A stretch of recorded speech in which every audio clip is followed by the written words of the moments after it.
राधे राधे दोस्तों, मैं आपका अपना राहुलपुरी एक बार फिर एक नई वीडियो के साथ आप लोगों के समक्ष उपस्थित हूं। दोस्तों हर बार मैं आप लोगों के लिए नई नई वीडियोस निकाल के लाता हूं, नए नए टॉपिक्स पे वीडियोस निकाल के लाता हूं, जिन्हें आप अपना बहुत सारा प्यार देते हैं और अपने इस यूट्यूब परिवार को बढ़ाने में आप पूरे पुरजोर समर्थन अपना मुझे दे रहे हैं। उसके लिए मैं आपका तहे दिल से शुक्रगुजार हूँ।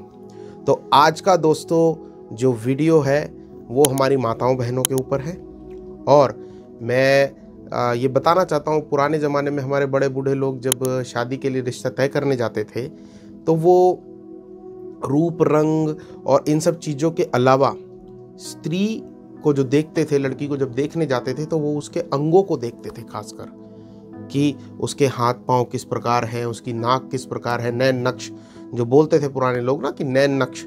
तो इसका उल्लेख हमारे एक शास्त्र में भी है, समुद्रिक शास्त्र में भी इस चीज का उल्लेख है कि स्त्री के अंग उसके भाग्य को दर्शाते हैं, कि उसके अंगों के द्वारा हम ये जान पाएंगे कि वह स्त्री अपने घर परिवार या जिस परिवार में वो जा रही है उसके लिए वो कितनी भाग्यशाली है। तो इसी श्रृंखला में आगे बढ़ते हुए चलिए शुरू करते हैं। सबसे पहले हम बात करते हैं स्त्री के लंबे बालों की।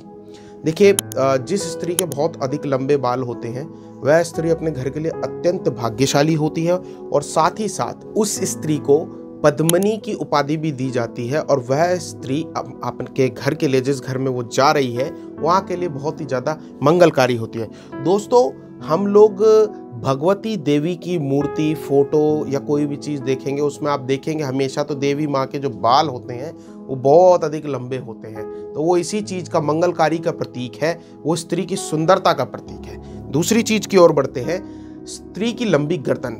जिनकी लंबी गर्दन होती है वो अत्यंत शालीन होती हैं और परिवार में किसी भी प्रकार की मुसीबत आ जाती है तो वो ये नहीं है कि उसका सामना नहीं करती हैं, किसी भी परिस्थिति में वो परिवार के साथ खड़ी रहती हैं, वैभवशाली होती हैं, मंगलकारी होती हैं और ऐसी स्त्रियां आपके पति के व्यवसाय के लिए बहुत अधिक कहे तो फायदेमंद होती हैं। आगे बढ़ेंगे, बड़ी बड़ी आंखें। तो बड़ी आंखों वाली स्त्रियां भी भाग्यशाली होती हैं, उन्हें लक्ष्मी माँ का प्रतीक कहा जाता है। दोस्तों साथ ही साथ एक इम्पॉर्टेंट बात मैं आपको बताऊंगा, कभी भी आपके परिवार के ऊपर अगर विकट समय आता है तो ऐसे विकट समय में ऐसी स्त्रियां एकदम बलशाली स्तंभ की तरह खड़ी होती हैं जो कि परिवार को आगे लेकर उस मुसीबत से बाहर निकाल लेती हैं। आगे बढ़ते हैं, सामान्य आकार के चिकने पैर हों या फिर सामान्य आकार के चिकने हाथ हों, जिन स्त्रियों के साफ हाथ होते हैं ऐसी स्त्रियां घर के लिए बहुत ज़्यादा मंगलकारी, वैभवशाली होती हैं, उन्हें लक्ष्मी माँ का प्रतीक कहा जाता है। दोस्तों साथ ही साथ पैर की जो छोटी वाली उंगली होती है और दोनों उंगलियां थोड़ी सी बड़ी होती हैं, नॉर्मल आकार से थोड़ी बड़ी हो या सीधी हो।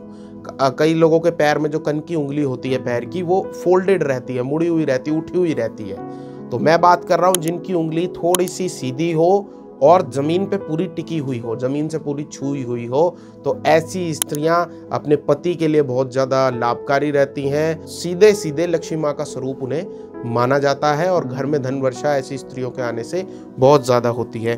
लंबी नाक की अगर बात करी जाए दोस्तों, तो लंबी नाक वाली स्त्रियां शांत स्वभाव की होती हैं। साथ ही साथ मैं बता दूं, ऐसी स्त्रियां कभी भी परिवार को किसी भी परिस्थिति में डाउनफॉल में नहीं आने देती हैं। ये स्त्रियां करियर में बहुत आगे जाती हैं और करियर के बेसिस से देखा जाए तो इनकम बहुत ज़्यादा होती है और काफ़ी सक्षम अपने जीवन में ऐसी महिलाएं होती हैं।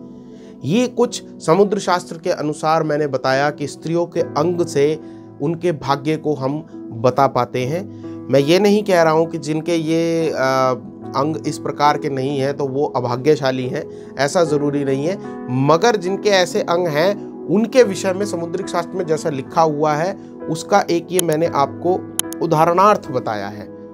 कई इसमें और भी चीज़ें देखी जाती हैं भाग्य के लिए, स्त्री की पत्रिका देखी जाती है, उसके ग्रह नक्षत्र देखे जाते हैं। तो केवल मैंने बता दिया, उसको बताने से केवल आप जजमेंट मत कर लेना कि भाई स्त्री की उंगली छोटी है तो नहीं वो अभाग्यशाली है, ऐसा नहीं है। सारी चीज़ों को देखना पड़ता है दोस्तों, सब चीज़ों को देखना पड़ता है। तो ये तो एक मैंने आपको उदाहरणार्थ के तौर पर मैंने आपको चीज़ बताई है। वीडियो अच्छी लगी हो तो लाइक, शेयर एंड सब्सक्राइब कीजिएगा और इसी प्रकार की वीडियोज़ मैं आप लोगों के लिए लाता रहूँ, तो इसके लिए आपका प्यार मुझे चाहिए। और जो भी स्त्रियां किसी भी तरीके से अपने घर में परेशान हो या किसी भी प्रकार के ग्रह क्लेश से या किसी भी प्रकार की समस्या से आप लोग जूझ रहे हो, तो आप लोग मेरे से संपर्क कर सकते हैं। किसी भी प्रकार की किसी भी समस्या के लिए, ज्योतिषीय उपाय के लिए, घर में पूजन के लिए आप लोग मुझसे सीधे जुड़ सकते हैं। मैं आपका अपना राहुलपुरी आपको बिल्कुल सही और सटीक उपाय बताऊंगा और वो रास्ता बताऊंगा जिस पर जाने में आप लोगों को भी कष्ट और परेशानी नहीं होगी। भगवान इसी प्रकार सबके जिंदगी में खुशियां बरसाता रहे और आप लोग अपने लाइफ में आगे जाते रहें। राधे राधे।